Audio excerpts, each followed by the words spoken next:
Okay, you guys, Michael Jackson biopic has been pushed back yet again to 2026. At least that's what the rumors are saying. You guys, I have not done an update on the Michael Jackson biopic in a couple of months. As recently as November is when the rumors, I think, first started and when it was confirmed that there were going to be reshoots happening for the Michael Jackson movie. There were some legal issues happening, and now a magazine in the United Kingdom called Film Stories is reporting that it has been pushed back yet again. Originally, it was going to come out in April of 2025. Then it was pushed to October of 2025. And now they're saying 2026. Let's get into some of these articles. Let's talk about it, you guys, because I honestly don't know what's true, what's fake, what's a rumor, what's going to come to light, what's going to come to pass. But let's check out what the reports are. So Yahoo Entertainment, Wednesday, January 29th, Michael Jackson biopic could be split into 2 movies after reshoots, which is like, are they just making that up? To me, that sounds like they're just taking like the strategy of Wicked, which I think was always originally going to be 2 parts, right? Now, keep in mind, I'm a Michael Jackson fan and I am biased towards Michael Jackson. I want this movie to succeed. But I'm going to be reading to you guys what this actually says, not necessarily that I agree with what it says. All right, Yahoo Entertainment. This is an article called Michael Jackson Biopics Could Be Split into 2 Movies After Reshoots by Anthony Nash. As the Michael Jackson biopic undergoes potential reshoots amidst some alleged legal issues, a new report suggests the film could perhaps be split into 2 films. According to a new report from Jeff Snyder's The Insider, the planned biopic was an absolute dumpster fire that underwent various stoppages throughout its development stage. The report mentions that he did hear that Jafar Jackson, Michael Jackson's real-life nephew and star of the movie, shout out to you, Jafar, you're gonna do awesome, delivers an absolutely killer performance, but the film still went over budget by tens of millions of dollars. The report also mentions that Lionsgate may be considering cutting the movie into 2 parts, due in part to how much money the studio has devoted to the project. Snyder reports that a recent cut of the movie clocked in at about 4 hours and still felt incomplete. With reshoots looming, Lionsgate could split the movie to try and recoup some of their money, although Snyder doubts the project will eventually be a 2-parter. So, first of all, let's talk about the fact that Jafar has an amazing performance. Yes, I'm so here for it. I'm so much rooting for Jafar, you guys. You don't even know. I'm so happy that they picked someone from the family to actually portray him. I think it's going to bring such authenticity to the film. But it's interesting. It says that they went over budget by tens of millions of dollars. Oh, that's kind of surprising. But then again, not shocking. Michael Jackson estate makes so much money. And even if this has gone over budget, I can almost guarantee you that it's going to make way more money than they're even projecting. Look at the Michael Jackson Las Vegas show, the Cirque du Soleil show, one of the longest running shows. Look at the Broadway musical. I think it's now in like 4 different territories. The Broadway show, now it's in the West End. There's a traveling version. Now it's going to be in Australia. Like, Michael Jackson projects, whether you guys have a feeling about the estate or not, these large-scale projects that are putting Michael Jackson in the forefront of the general audience, not fan stuff, not talking about Bad 25, not talking about Thriller 40, but those projects are extremely successful. And I have no doubt in my mind that the movie is going to be extremely successful. Now, whether it's going to speak to us fans or not, I don't know. I would like to think so, especially since the family is involved. But let's continue on to this article. I'm going to skip this part about the movie being a 2-parter.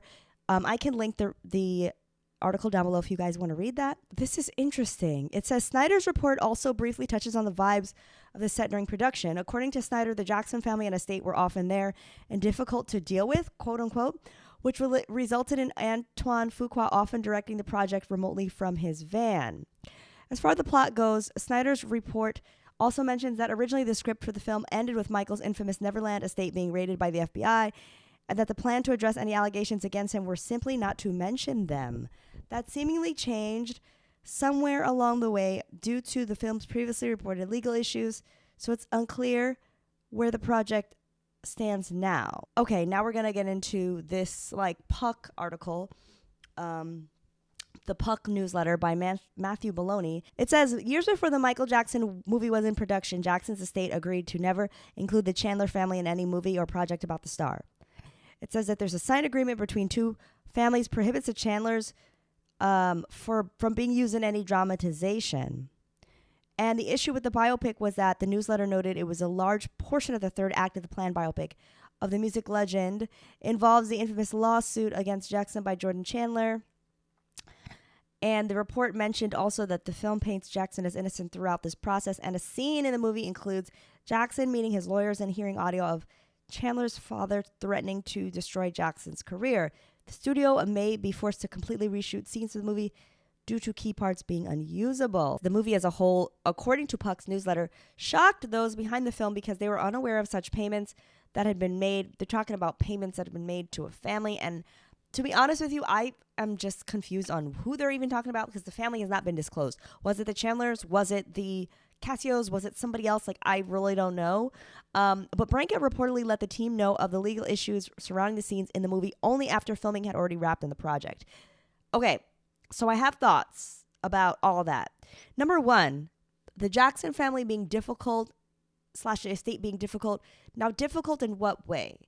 Because does that mean that they are doing what they need to do to protect the image of Michael Jackson? Here's the thing, you guys. I want this movie to be authentic and real. What I don't want is for the movie, for the director or producer or whoever to take liberties and do things that are inauthentic in order to make him look realer. Do you know what I mean?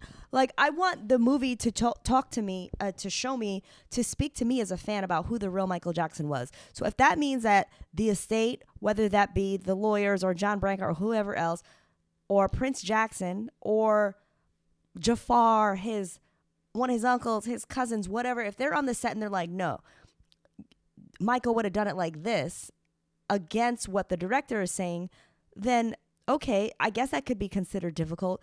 You know, there are going to be a lot of different opinions about how to portray Michael. I can just only say that as a fan, I want it to be an authentic portrayal, one that feels real, and one that makes people interested to learn more about him, right? It's not going to tell an entire story of the man's life in 4 hours. Think about the Jackson 5 American Dream movie.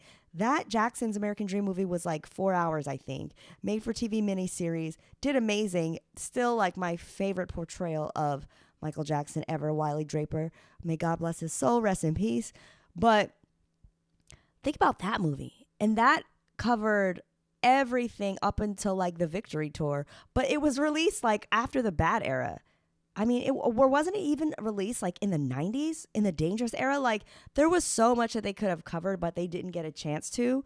In that movie, even like they had to skip through some stuff. So I can't imagine how they're gonna fit all this into one 4-hour block. But I can only hope that, you know, things will not only show Michael, but also like I hope the movie not only shows Michael, but I hope that it also brings to light some of the like controversies and the people around him, whether that be like, I don't know, like people that worked with him, family, news outlets, reporters, like people that were in his life, like shed some light on those people too. Like, let's really get into some real character development with this. I have some like thoughts about them making the allegations like this center point in the movie. Obviously not my favorite choice. Like, obviously I run a channel that specifically doesn't really talk about that stuff. And it's just because like, I don't want to contribute towards like the legacy in that way. Cause for me, yes, I know that this is a big part of the legacy and it's a big tarnish on his legacy. But for me, I feel like it's unfortunate because like, think of the man he worked for like 50 years, 45 years of his life as an entertainer. And that's the only thing people talk about. That's going to be the always 2 sentences or the last paragraph of every single article about him in his entire life. Like, to me, I'm not interested in talking really about that. I of course I want it to be shown in the movie because it's a part of his life, but like to make it like the center and the main thing in the movie is like, okay. So now all that's been said, let's move on to this news about reshooting. Number one, reshoots. I mean, I'm assuming they happen, right? This can't be the first movie in the history of all movies where they've had to reshoot scenes or whatever. But isn't it interesting that Michael, during his life and in a billion different interviews, not a billion, but a couple, I specifically remember him saying, legally, I'm contractually obligated not to speak about this, or by way of law, I can't talk about this. Is that the agreement that they're talking about with the Chandlers? Because if so, that was in the 90s. So how could it be that the people that have written an entire movie about Michael didn't know that he couldn't talk about this? That's why he never talked about it, because he was legally bound not to talk about it. That was part of the agreement, correct? Or is this an agreement that the estate made posthumously with the family? Like, I don't know. And I don't know if we'll ever know. But I do want to get into now this other article that came out today, February 6th. And it says, Anton Fuqua's Michael Jackson biopic has been removed from its October slot, and rumors abound that it's been pushed to 2026. I don't know how true that is. I'm going to read this article. It could be true. It says, it sounds like all is not well with the planned biopic of Michael Jackson, a film that's going by the name of Michael. The family-endorsed film, which has already raised fears we're getting a sanitized version of a story awash with allegations, now has hit another obstacle. Directed by Anton Fuqua, Michael was set to be a huge part of Lionsgate 2025 release slate. According to the Box Office Mojo, however, the film has now been removed from that October release slot, and a new date has been announced. The suggestion seems to be that those who were intending to see the movie will now have to wait until next year. It's the second delay the film has faced in the space of a couple of months, given that it was only November of last year when Michael was delayed by 6 months from April of 2025 until that October slot. No official reason has been given as to why the film has once again vacated its planned release slot and is a pretty coveted October slot at that. However, Puck recently claimed that the film's third act had to be scrapped and reshot because of legal ramifications. The ensuing delay certainly lends credence to that story, and although unsurprisingly, no confirmation has been given. I don't know what the thing is with the reshoots. I think that Michael Jackson's family and everybody involved is doing this, in the hopes that this will contribute in a good way to Michael Jackson's legacy. And if it has to be reshot, it has to be reshot. Am I excited and happy about it? No, because I want to see it now. But it's like, if it has to come out in 2026, it has to come out in 2026. My thing is it's been so quiet from the estate, from most of the actors. I know that Coleman Domingo did he's done a bunch of interviews where he's talked about his transformation to Joe Jackson. He's really been the only one that I've seen talking about this.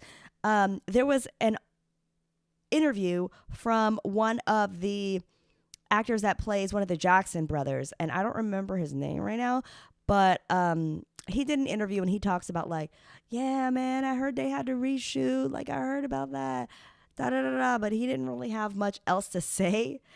And he spoke of Prince Jackson very favorably, and I thought that was interesting, because really those have been the only people to talk about it. And usually you would hear something more about a movie that's coming out in a few months. It's going to be this big blockbuster film. Maybe I'm too close to the story and I'm I need more information. So comment down below and let me know, are you guys believing these rumors? Do you think it's going to be pushed back to 2026? Do you like for me to do these updates? Because I think it's important to do updates every now and then when there's important news. That's why I didn't jump on in November to be I think I jumped on really briefly. But I didn't do a whole episode about it because it's just okay, about what? But there's a lot of rumors. There's a lot of things happening. I think whatever happens, it's going to be a great movie. I think it's going to make a bunch of money. I think it's going to hopefully bring home some Oscars. If you think about it, think about the Broadway show. It brought home a bunch of Tony Awards, including Miles Frost. Shout out to Miles Frost for being the youngest actor ever, I believe, to win the main actor or lead actor award in the Tonys.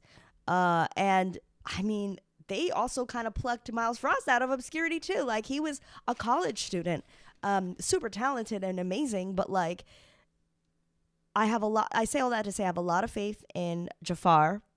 I have a lot of faith in what the movie is going to be. And I am concerned about all this stuff with the timeline and whether they're going to include allegations or not, or but I think it's going to be successful, you guys. And those of people who's going to hate is going to hate. But you have to remember also there's going to be music.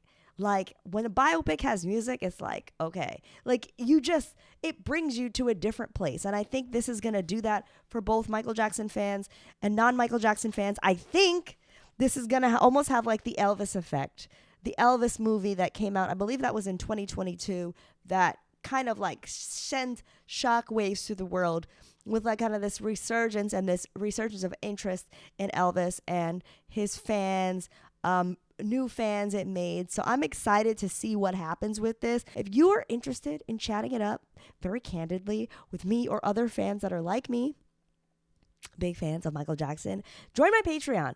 For the longest time, I was so alone as a Michael Jackson fan, and I literally did not know who to go to or who to talk to. Now I have a bunch of Michael Jackson friends, and I wanted to kind of like create that environment for you guys. If you guys are looking for friends, if you guys are looking to chat about Michael Jackson candidly and openly and express your opinions, ask about your favorite songs, talk about pictures and interviews and whatever, join the Patreon.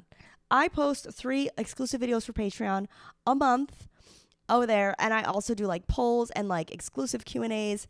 And by the way, if you're a Patreon member, make sure you guys ask your questions, because I always am like, I'm gonna do a Q&A and everybody's like woohoo, but then nobody asks it questions, and I'm like, ask me more questions. But yeah, go ahead and check that out. It's patreon.com/MJFANGIRL, and I will see you guys in the next episode. Bye.